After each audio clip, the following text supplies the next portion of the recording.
accumulates so much power that popes tremble when receiving her visits, and emperors alter political decisions based on her advice. This woman was the medieval nun, and everything you learned about them through romanticized history is a lie that hides one of the most powerful and feared organizations of the entire Middle Ages. Imagine that you are a nobleman from the 12th century visiting the Abbey of Fontevraud in France. You cross the gates expecting to find humble women in silent prayer. Instead, you are greeted by a woman who examines you with eyes that seem to read your soul. She doesn't lower her gaze, doesn't bow. In fact, you feel an inexplicable pressure to bow before her. Around you, you see other nuns, moving with purpose and authority. Some are clearly discussing financial business, others analyzing documents that look like intelligence reports. One of them is dictating a letter to a scribe, and you recognize the royal seal being prepared for the document. This is not a house of prayer. It is a center of power operating under the protection of religion, and you have just discovered why even the most powerful men in Europe prefer to have nuns as allies rather than enemies. They told you that medieval nuns were women who fled from the world, seeking refuge in religion because they couldn't marry, or due to extreme devotion. They made you believe they spent their days in silence, prayer, and simple manual work. But the documentary truth is that female abbeys became the true centers of power in medieval Europe, institutions that controlled entire territories and influenced decisions that changed the destiny of nations. The female monastic system was not an escape from politics. It was politics in its most sophisticated form. Women who had officially renounced the world actually controlled it in ways that no man could, because they operated outside traditional male power structures, but with all the institutional protection of the Church. A single abbess could control territories larger than many duchies, command armies of vassals, have the right to mint coins, establish laws, and even condemn people to death. And unlike feudal lords, who owed loyalty to kings and emperors, many abbesses answered directly to the Pope, or even to no one but themselves. Do you think I'm romanticizing? The financial records of the Abbey of Las Huelgas in Spain show that in the 13th century, this single institution controlled more wealth than the Kingdom of Castile itself. The abbess not only had authority over more than 50 subordinate monasteries, but also over 13 complete cities, 100 villages, and territories extending for thousands of square kilometers. And that was just one abbey. There were hundreds of them, scattered throughout Europe, each functioning as an independent state, governed by women who had officially rejected worldly power, but who in practice exercised more real authority than most kings.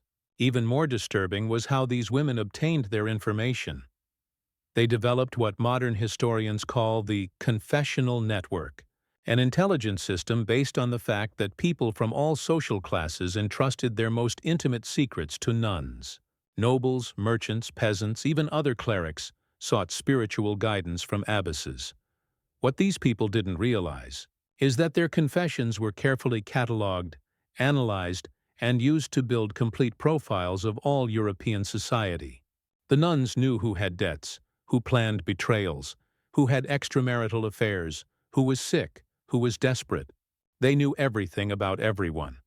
And they used this information not only for spiritual guidance, but to influence political decisions, manipulate markets, prevent or facilitate wars, and build alliances that determined the destiny of entire kingdoms. The medieval chronicler Matthew Paris recorded in his chronicles that in the 13th century it was more dangerous to have an abbess as an enemy than to have an enemy army on your kingdom's borders. Because armies you can see coming. But the network of nuns operated through whispers and confessionals, encrypted letters and favors exchanged in silence. But this was just the beginning. Hildegard of Bingen was not born to be a nun. She was born to be an empress, daughter of a German noble family, educated from childhood in politics and administration. She was placed in a convent. At 8 years old, not for religious devotion, but because her parents realized that real power in 12th century Europe was migrating from male courts to female abbeys. What transformed this strategically positioned child into the most influential woman of the Holy Roman Empire was something that happened in 1151, when she had what she called a divine vision. But the surviving documents suggest that this vision was actually the discovery of a secret communication system that connected female abbeys throughout Europe. Hildegard discovered that nuns had developed what modern historians call the parchment network, an encrypted correspondence system that functioned through commercial routes controlled by the monasteries themselves. It was effectively the first international communication network in history operated entirely by women. Hildegard's letters, preserved in the Rupertsberg archives, reveal the sophistication of this operation. She maintained regular correspondence with more than 200 abbesses, scattered from England to Jerusalem. These letters didn't discuss only spiritual matters. They contained detailed political analyses, economic reports, military assessments, and even maps of secret commercial routes. But most impressive was the code system they used. Hildegard developed her own language, which she called lingua ignota, the unknown tongue. Officially, it was a mystical language for communication with the divine. In reality, it was a military code so sophisticated that modern cryptographers still haven't been able to decipher it completely. Hildegard's power didn't come only from information. It came from resources. Female abbeys had become the most stable financial institutions in medieval Europe. While kings impoverished themselves, financing wars, and nobles lost fortunes in military campaigns, nuns accumulated wealth through a combination of donations, investments, and what can only be described as international banking operations. Hildegard's monastery at Rupertsberg controlled territories that generated income equivalent to more than $100 million annually in current values. She had rights over silver mines, commercial routes, maritime ports, and even coin-minting rights. She was literally richer than most kings of her time. But Hildegard went beyond economic power. She created what she called the Sacred Consulate, an informal council of abbesses that met secretly to coordinate political influence throughout Europe. This council had no official authority, but in practice made decisions that affected the destiny of entire nations. Vatican records show that between 1150 and 1200, the period of Hildegard's greatest activity, no important political decision in Europe was made without prior consultation with at least one of the council's abbesses. Popes requested Hildegard's opinion before appointing bishops. Emperors sought her approval before declaring wars. Kings negotiated political marriages through intermediaries chosen by her. The chronicler Godfrey of Viterbo, who served as secretary to Emperor Frederick Barbarossa, wrote in his memoirs that the emperor feared Hildegard's displeasure more than the rebellion of any duchy, because dukes could be defeated in battle, but Hildegard could destroy imperial legitimacy through a single letter sent to the right abbeys. And it wasn't just political intimidation. Hildegard had developed practical control methods that were frighteningly effective. She knew that information was power, but she also knew that timing was everything. Her letters arrived exactly when they were most impactful. Her opinions were revealed precisely when they would influence crucial decisions. Even more impressive was how she manipulated public opinion. Nuns controlled the education of practically all noble women in Europe. Girls from important families were sent to convents not only for religious education, but for political and social formation. Hildegard personally supervised the education of future queens, duchesses, and countesses. When these women married and assumed positions of influence in their respective courts, they maintained loyalty to the abbesses who had formed them. It was a long-term infiltration system that placed Hildegard's allies in strategic positions throughout Europe. In 1215, Countess Mathilde de Lusignan did something that sealed her fate. She refused a suggestion from Abbess Blanche of Castile about a matrimonial alliance. 3 months later, Mathilde was dead, officially from sudden fever, but the evidence suggests something much more sinister. What few know is that medieval nuns had developed what secret documents call terminal penitence, a psychological control system, so sophisticated that it could literally kill people through spiritual manipulation without ever dirtying their hands. With physical violence, the method was frighteningly simple. First, they identified the victim through the confessional network. Someone who represented a threat to the abbey's power always had secrets, always had guilt, always had spiritual fears. The nuns collected this information for years, building complete psychological profiles of their future victims. When the time came to act, they didn't attack directly. Instead, they orchestrated what they called spiritual siege. The victim began receiving visits from different nuns, apparently casual, all offering unsolicited spiritual guidance. Each visit touched on specific guilt, particular fears, personal traumas that could only be known through previous confessions. Countess Matilda, for example, had confided years earlier to Sister Marguerite her concerns about having caused the accidental death of her first child through medical negligence. The nuns used this information to convince her that her refusal to accept the matrimonial alliance was another sin that would bring divine curses upon her family. But they didn't stop at psychological manipulation. The nuns had developed what they called theater of condemnation, elaborate staging that made the victim believe she was being punished directly by God. They organized coincidences that seemed like divine signs, created miracles that confirmed the victim's worst suspicions about her own guilt.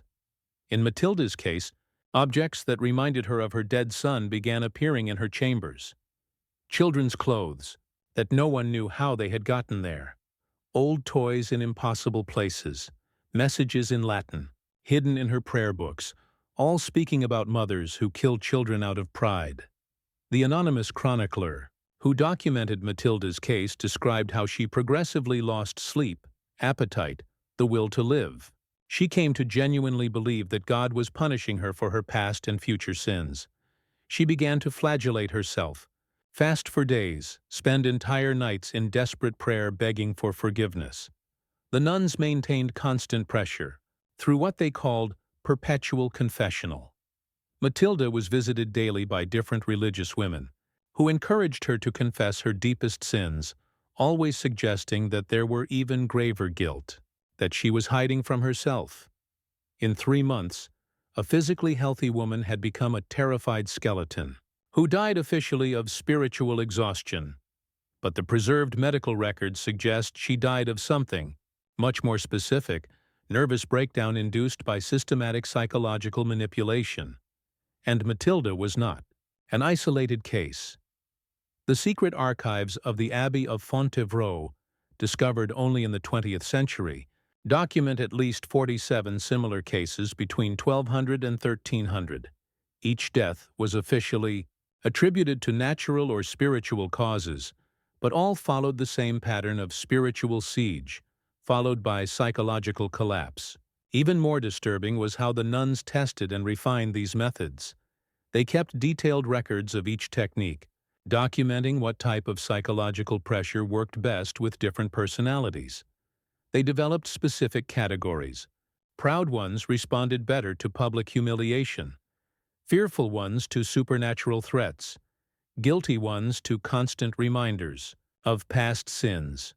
Some abbeys specialized in specific types of victims. The Abbey of Sainte-Croix became an expert in breaking wealthy merchants who refused to make adequate donations. The Abbey of Notre-Dame de Sainte focused on noble women who threatened the nuns' political alliances. Each institution developed its own techniques, based on local clientele. The system was so efficient that it reached the point where the simple threat of special spiritual attention from nuns was enough to make people radically change behaviors. Nobles who opposed the abbeys frequently changed positions after a single visit from an apparently well-intentioned nun. But perhaps the most shocking aspect was how they recruited collaborators within the victims' own families. Through the confessional, they identified relatives with resentments, frustrated ambitions, or their own guilt. They transformed these family members into unconscious agents, convincing them they were helping their relatives through additional spiritual pressure. Husbands were convinced to pressure sinful wives. Children were encouraged to question the morality of deviant parents. Siblings were manipulated to compete for divine favor through denouncing each other's questionable behaviors. The most disturbing truth about medieval nuns is not that they killed enemies through psychological manipulation. It's that they created the model for all social control institutions that exist today. In 1328, something happened that revealed the real extent of nuns' power. Pope John XXII attempted to dissolve several female abbeys, alleging administrative irregularities. In response, Abbess Mahaut de Artois simply closed all schools, hospitals, and orphanages controlled by nuns in territories extending from France to Poland. In 48 hours, Europe was in social collapse. Without the institutions controlled by nuns, millions of people were left without education, medical care, basic social assistance. Kings sent desperate emissaries to the Vatican, begging the Pope to reconsider. He yielded in less than a week. What John XXII discovered that week was that nuns didn't just control information and people. They had become Europe's social infrastructure. Every institution that kept society functioning depended on the female monastic system, and they knew exactly how to use this dependence as a weapon. The nuns had implemented what secret documents call control through indispensability. Instead of conquering power through force, they became so essential to societies functioning that removing them would mean total collapse. It was a much more sophisticated strategy than any traditional form of political domination. The system functioned through three fundamental pillars. First, educational control. Nuns educated not only noble girls, but also the children of merchants, artisans, and even peasants through their parochial schools. This meant they shaped the mentality of entire generations, determining which ideas were accepted and which were rejected by society. Second, medical and social control. Hospitals, orphanages, homes for the elderly, shelters for widows. All these institutions were administered by nuns. This gave them intimate access to people's lives in their most vulnerable moments, when they were most susceptible to influence and control. Third, indirect economic control. Although they didn't directly administer banks, nuns controlled the institutions that determined who received charity, who had access to education, who received medical care. This gave them power of life and death over entire populations without ever officially appearing as economic authority. Documents found in the Cluny archives reveal that abbesses maintained detailed lists of population dependence, precise catalogues of how many people in each region depended directly on services controlled by nuns. These lists were used to calculate exactly how much political power each abbey could exercise in crisis situations. But most impressive was how they prepared their successors. Nuns developed what they called perpetual leadership formation, an internal educational system that guaranteed each generation of abbesses would be more sophisticated and powerful than the previous one. It wasn't just religious education. It was training in psychology, economics, politics, law, diplomacy, and psychological warfare. Young novices spent decades learning not only theology, but also how to read facial microexpressions, how to identify lies, how to manipulate conversations, to extract information, how to use silences and pauses to create psychological pressure. It was intelligence training, disguised as spiritual education. The succession system guaranteed continuity that no royal dynasty could achieve. Kings died, heirs fought, kingdoms fragmented. But abbeys continued operating with the same efficiency. Through centuries, each new leadership building on the accumulated knowledge of previous generations.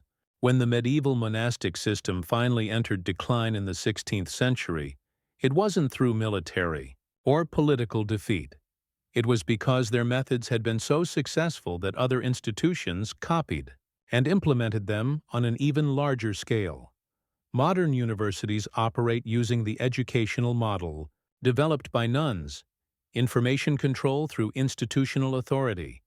Public health systems follow the controlled care model that abbeys pioneered: access to essential services conditioned on conformity with institutional norms. Even multinational corporations use human resource management techniques that were first developed by medieval abbesses. The difference is that today these systems are secular and decentralized, but the fundamental principles remain the same: control through indispensability, influence through care, power through information, continuity through institutional formation. Modern social assistance organizations, educational institutions, health systems, even social media platforms operate using refined versions of the methods that medieval nuns developed 700 years ago. The truth is that when you see movies about kind nuns caring for orphans and teaching poor children, you're seeing the greatest public relations operation in history. Medieval nuns were not victims of a patriarchal society. They were the architects of the social control systems that still determine how our societies function today. And if you want to understand how these methods influenced the formation of institutions that control your current life, leave a comment below, because this story has developments that will change your view of practically every institutional authority you encounter in daily life.